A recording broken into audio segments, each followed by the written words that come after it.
Pinakamahabang zipline sa buong Pilipinas na matatagpuan sa Carrascal, Surigao del Sur, binuksan na sa publiko. Silipin natin ito sa ulat ni Eddie Arellano ng PTV Davao. 1.1 kilometers ang haba sa tinatayang pinakamahaba sa buong Pilipinas maging sa buong Asia na zipline na binuksan noong Marso 12, 2014. Ang zipline ay isa sa mga moderno dito sa bansa dahil gumagamit ito ng cable car paakyat. Ayon sa mayor ng bayan, Vicente Bibi Pimentel, na ito ang una nilang hakbangin upang makilala ang bayan na isa sa mga ecotourism at extreme sports destinations ng bansa dahil marami pa silang idadagdag dito: skydiving, gliding, ATV riding, mountain biking at kayaking. Marami pa dahil sa meron pa kami ilalagay ng mga diyan sa adventure park namin, meron pa mga malalaking swing, meron pang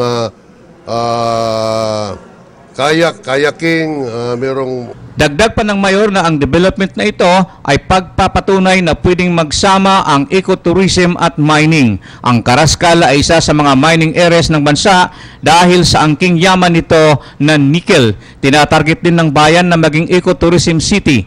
Kumikita ang Carrascal ng 199 million pesos noong 2013 at posibleng tumaas pa ito ngayong taon. Honos, hopefully, nga baka magiging tourism capital itong bayan ng Carrascal sa Surigao del Sur.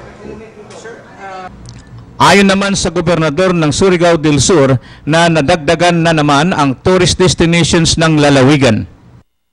Among all the municipalities of the province of Surigao del Sur, I would say that the development and progress in the municipality of Carrascal is faster than the other municipalities.